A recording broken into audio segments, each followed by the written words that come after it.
बच्चों good morning. आज हम डिस्कस करेंगे कुछ एग्जांपल्स आर डी शर्मा से, ठीक है, जो कि कॉन्ग्रुएंट्स है। ये क्वेश्चन कई बार पूछा गया है, ठीक है, ध्यान से देखना। आज 1 तारीख है, ठीक है, 6वां महीना है। अब तो लॉकडाउन लग ही गया है, फिर से दोबारा अब लग रहा है कि जुलाई में भेंट होगा, ठीक है, मुलाकात होगी जुलाई से। तो इसलिए जो भी क्लास होता है उसको रेगुलर बनाए रखो, धीरे धीरे पढ़ते रहो, ठीक है, और मन लगाए रखो, कंसंट्रेशन के साथ वीडियो देखा करो, ठीक है। चलते हैं क्वेश्चन के ऊपर, ध्यान से देखो। कह रहे कि in the given figure it is given that A equal to A D A, यानी कि हमारे पास एक फिगर है, ठीक है, ट्रायंगल ए बी सी है, जिसमें दिया हुआ है कि ए है वो ए डी के इक्वल है, ठीक है, and B D equal to C E, यानी कि बी डी है वो सी ई के बराबर है, यानी कि ए डी है वो ए ई है वो ए डी के बराबर है, और बी डी है या डी बी जिसको बोल सकते हो इसी के बराबर या सी के बराबर है, ठीक है। तो कह रहा है कि prove that triangle A E B congruent to triangle A D C. तो हमको प्रूव करना है कि ट्रायंगल ए ई बी वो कॉन्ग्रुएंट होना चाहिए ए डी सी, यानी कि ए डी सी, ठीक है। तो सबसे पहले हम क्या करते हैं कि दोनों ट्रायंगल को अलग अलग कर लेते हैं, ठीक है। देखो ए डी सी इसको हमने अलग कर लिया, और ए ई बी इसको हमने क्या कर दिया, अलग कर लिया, ठीक है। अब यहाँ पे ध्यान से देखते हैं, सोल्यूशन को करेंगे, ठीक है। ए ई बराबर दिया हुआ कि ए डी है, ए ई है वो ए डी के बराबर है, और सी ई है वो बी डी के बराबर है, ठीक है। तो सबसे पहले यहाँ पे ध्यान से देखते हैं, A E equal to A D है, तो हमने क्या किया, A E equal to A D, तो हम क्या करते हैं कि सी ई दोनों में हमने जोड़ दिया, ए ई में भी सी ई जोड़ दिया या ई सी जोड़ दो, ये दोनों एक ही बात है। इक्वल टू ए डी है तो उसमें भी हमने सी ई जोड़ दिया, कोई दिक्कत तो होना नहीं चाहिए, क्योंकि सी कट जाएगा तो फिर से वही चीज़ यहाँ पे आ जाएगी। क्यों कर रहे हैं इसको हम यहाँ पे इस ट्रायंगल में, यानी कि ए डी ई है, अगर इसमें ए ई प्लस ई सी होता है तो ये क्या हो जाएगा, ए सी हो जाएगा, और यहाँ पे ए डी प्लस अगर डी बी होगा यहाँ पे तो ये क्या हो जाएगा, ए बी हो जाएगा। तो इस चीज़ को हम पाने के लिए क्या करेंगे, ये काम कर रहे हैं, ठीक है। तो A equal to A plus C E equal to A D plus C लिख सकते हैं, दोनों तरफ हमने सी जोड़ दिया, ठीक है। तो हम जानते हैं ए प्लस ई सी या ई सी, तो इसको उल्टा कर सकते हैं, तो हमने लिख लिया ई सी। इक्वल टू हो गया यहाँ पे ए डी, अब प्लस का सी ई के जगह पर हमने क्या कर दिया, बी डी लिख दिया, ठीक है। सी और बी डी बराबर है, इसलिए हमने क्या कर दिया, यहाँ पे बी डी लिख दिया, ठीक है। तो ए ई प्लस ई सी, यहाँ पे क्या होता है ए ई अब प्लस का ई सी, तो दोनों मिला के ए सी हो जाएगा यहाँ पे। तो ए प्लस सी सी की जगह हमने ए सी लिख दिया, और A D plus B D, यानी कि ए डी और प्लस का बी डी, इसके जगह पर हमने क्या लिख दिया, ए बी, यानी कि ट्रायंगल ए डी सी और ए ए बी में यहाँ पे ए सी इक्वल टू क्या हो गया, ए बी, यानी कि ए वाला साइड है हमारा ए सी, वो किसके बराबर हो गया, ए बी के बराबर हो गया, ठीक है। एंड आल्सो ध्यान से देखते हैं कि ए ई बराबर क्या दिया हुआ, ए डी, यानी कि ए ई है, ए ई वो ए डी के इक्वल है, यानी कि ए ई है ये वाला साइड है वो क्या है, ए डी इस वाले साइड के इक्वल है, ठीक है। तो हम कह सकते हैं, और जो एंगल ए है यहाँ पे वो दोनों ट्रायंगल में, ठीक है, इसमें भी है और इस वाले में भी है। तो यहाँ से हम देख सकते हैं कि C A D equal to E A D, क्योंकि ए वाला एंगल दोनों में है, तो साइड एंगल और साइड एंगल साइड से दोनों ट्रायंगल क्या हो जाएगा, कॉन्ग्रुएंट हो जाएगा। तो यहाँ पे देख सकते हैं सी ए डी इक्वल टू क्या हो जाएगा, ई ए डी ई बी हो गया, और ए सी बराबर क्या हो गया यहाँ पे, ए बी। तो इसलिए हम कह सकते हैं triangle A D C congruent to triangle A E B, ठीक है, according to side angle side theorem से, ओके। नंबर 2 ध्यान से देखते हैं, ये भी आर डी शर्मा से है, ठीक है। देखो अगर suppose line segment A B and C D intersects at O, यानी कि दिया है कि सपोज करते हैं कि यहाँ पे 2 लाइन है, ठीक है, लाइन सेगमेंट ए बी है और एक सी डी है, ठीक है, वो क्या हो रहा है, इंटरसेक्ट कर रही है कहाँ पे, पॉइंट ओ पे, ठीक है। इन सच अ वे, इस प्रकार दैट कि A O equal to O D, ठीक है, and O B equal to O C, ठीक है। यानी कि हमारे पास दो लाइन है, एक ए बी है, यहाँ पे हम ए बी लाइनें खींचते हैं, और एक सी डी है, ठीक है। ये दोनों कहाँ पे इंटरसेक्ट कर रही है, पॉइंट ओ पे, ठीक है, पॉइंट ओ पे इंटरसेक्ट कर रही है। इस प्रकार कर रही है कि ए ओ है, यानी कि ए से ओ, वो किसके बराबर है, ओ से डी, यानी कि ओ डी के बराबर है, यानी कि ए वाला जो साइड है वो इस वाले साइड के बराबर है, ठीक है। And O B equal to O C, and O B, यानी कि ए वाला जो साइड है ओ से बी, यहाँ से यहाँ तक, वो किसके बराबर है, ओ से सी, यानी कि ओ सी के इक्वल है, ठीक है। अब आगे देखते हैं क्वेश्चन में, तो कह रहे कि प्रूव दैट, सिद्ध करना है कि क्या ए C equal to B D, यानी कि हमको इसमें प्रूव करना है कि ए सी, यानी कि ए वाला जो साइड है वो इसके तीसरे साइड के इस वाले के बराबर होना चाहिए, यानी कि ए सी और बी डी के इक्वल होना चाहिए, ओके। बट ए सी में not be parallel to B D, लेकिन ये भी दिखाना है कि ए सी है और पैरेलल नहीं है बी डी के, ठीक है।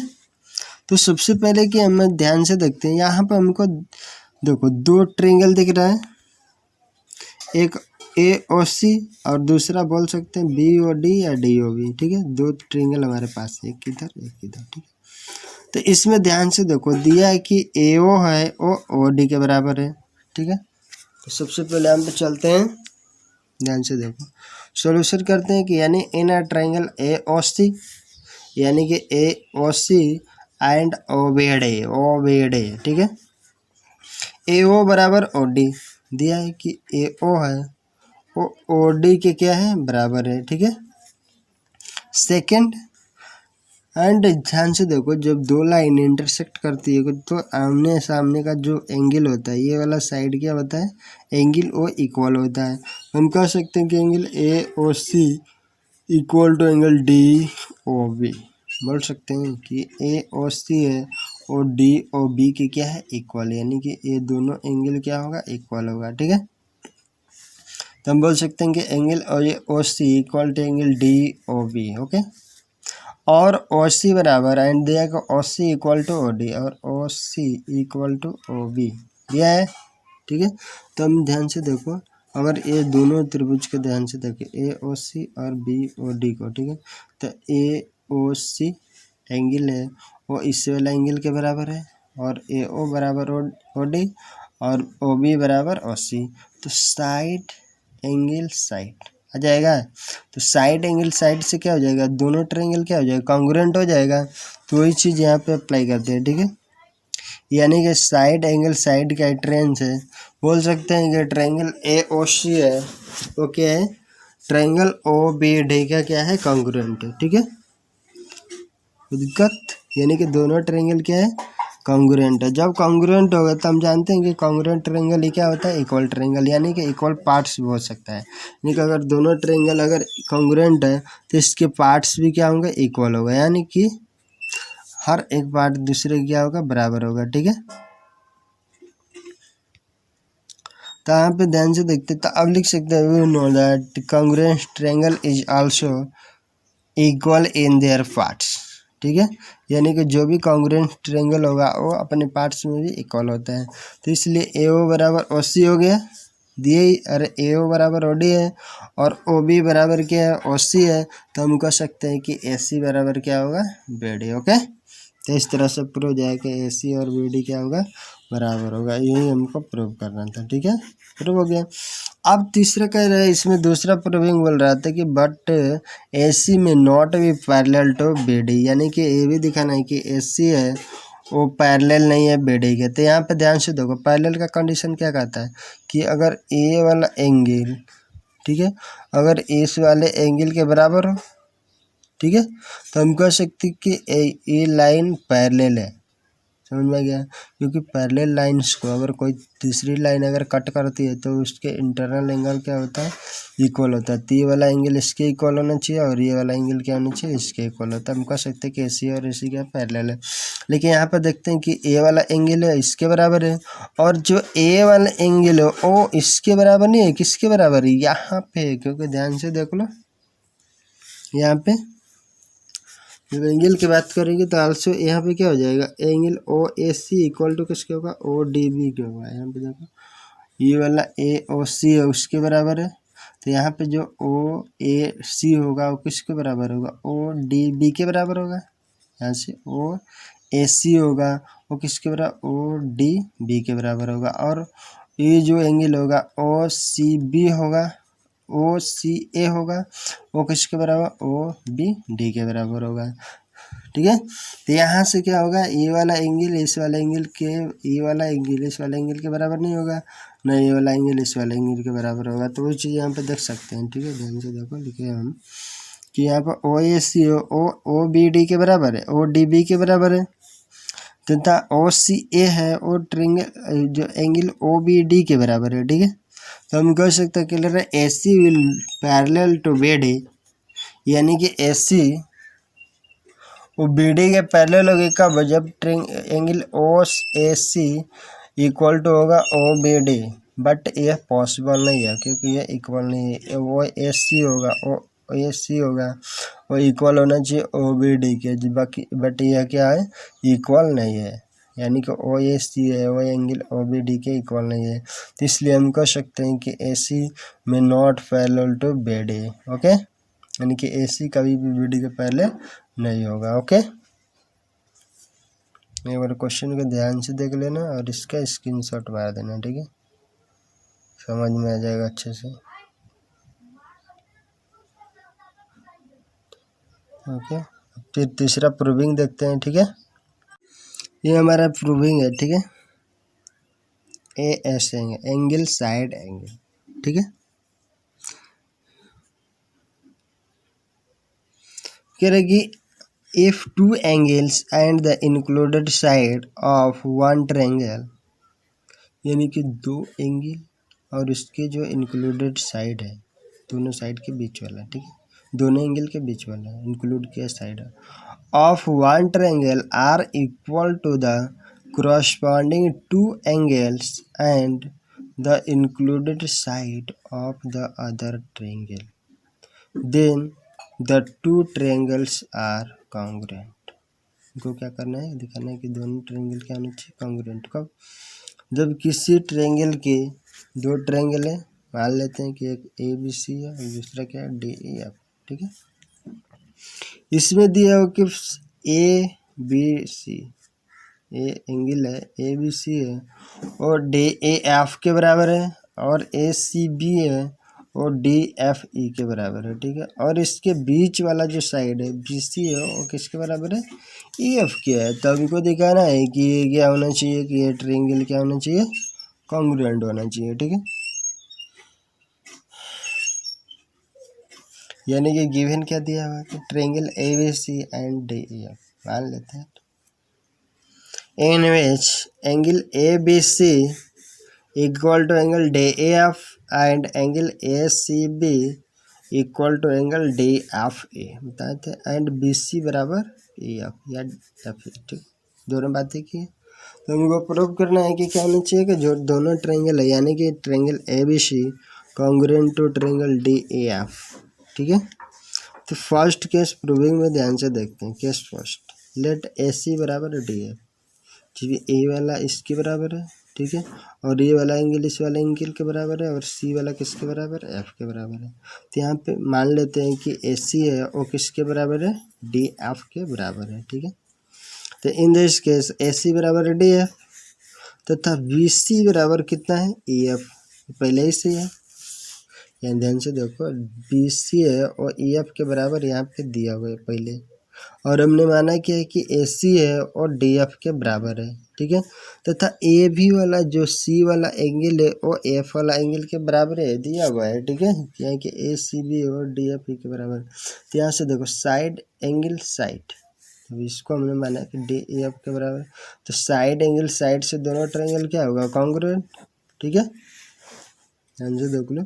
यानी कि एस सी बराबर हो गया डी एफ, बी सी बराबर ए एफ, तथा angle A C B equal to D F A, ये हो गया। तो यहाँ से कह सकते हैं कि साइड और एंगल, तो साइड एंगल साइड से ट्रायंगल, दोनों ट्रायंगल क्या हो गया, कॉन्ग्रुएंट हो गया। ठीक है, सेकेंड केस ध्यान से देखते हैं। जब ए सी बराबर नहीं हो डी एफ का, मान लेते हैं कि इफ पॉसिबल तो let A C is not equal to D F, यानी कि जब पॉसिबल, मान लेते हैं कि जब पॉसिबल होगा तो ये क्या होना चाहिए कि ए सी है और डी एफ के बराबर नहीं है। ठीक है, तो नहीं है तो यहाँ पे क्या करेंगे, थोड़ा सा कंस्ट्रक्शन करेंगे। ठीक है, then construct D dash F, हमने क्या किया, एक डी डैश इंटरनली इसको कट किया डी एफ को। ठीक है, और एक एक्सटर्नली यहाँ पे इसको आगे बढ़ा के किया। ठीक है, तो कंस्ट्रक्ट डी डैश एफ, दोनों को ले सकते हो, एक्सटर्नल इंटरनल दोनों एक ही चीज़ है। ठीक है, तो D dash F equal to क्या हो गया, एफ सी, यानी कि डी डैश एफ, ये वाला लो चाहे ये वाला लो। ठीक है, दोनों कंडीशन में क्या हो गया, ए सी के बराबर हो गया।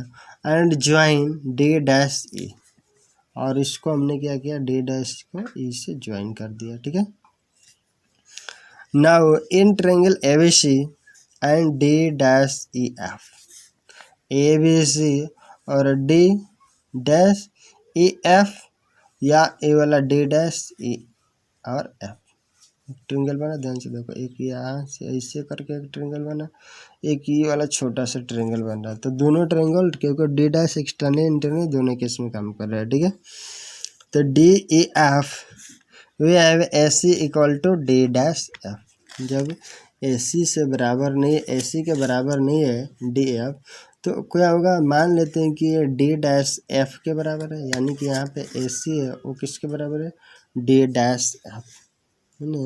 तो you have A C equal to D dash F. ठीक है, and B D equal to E F, B D नहीं है, बी सी। ठीक है, B C equal to A F है, तो पहले से है। And angle C equal to angle F, और ये वाला एंगल इस वाले के एंगल के बराबर है, और ये वाला डी डैश एफ है वो ए सी के बराबर है। तो फिर से साइड एंगल साइड से कह सकते हैं कि दोनों ट्रायंगल क्या है, कॉन्ग्रुएंट है, इसलिए triangle A B C congruent to triangle D dash E F. ठीक है, बाई एस से एस थ्योरम। ठीक है, तो यहाँ से कर सकते हैं, इसलिए triangle angle A B C equal to angle D A F, और ए बी सी और किसके बराबर हो गया, डी ई एफ के बराबर हो गया। ठीक है, but A B C equal to D E F, ये ध्यान से देखो यहाँ डैश होगा, सॉरी। ठीक है, यहाँ पे क्या हो गया, इसलिए क्या हो गया, डी ए बी सी हो गया, और किसके बराबर है, D E F, D dash F के बराबर हो गया। बट हम देख रहे हैं कि ए बी सी वो पहले ही से दिया हुआ है कि डी ई एफ के बराबर है। ठीक है, तो इधर वाला जब इधर के बराबर होगा तो क्या इधर वाला इधर के बराबर नहीं होगा, तो इसलिए क्या हो जाएगा, डी डैश ई एफ होगा, और किसके बराबर हो जाएगा, डी ई एफ का, यानी कि जो डी डैश होगा वो भी क्या होगा, डी ए के बराबर होगा। ठीक है, इसलिए क्या हो जाएगा, यहाँ पे ध्यान से देख लेने के लिए, इसलिए this is possible when only when d dash d and d dash is coincide। ठीक है, तो ये पॉसिबल तभी होगा, ठीक है, जब d डैश और d दोनों क्या होना चाहिए, एक ही पर coincide करना चाहिए। ठीक है, तो इसलिए क्या हो जाएगा, एक triangle A B C congruent to triangle D A R. Okay, ध्यान से देख लेना एक बार। ठीक है,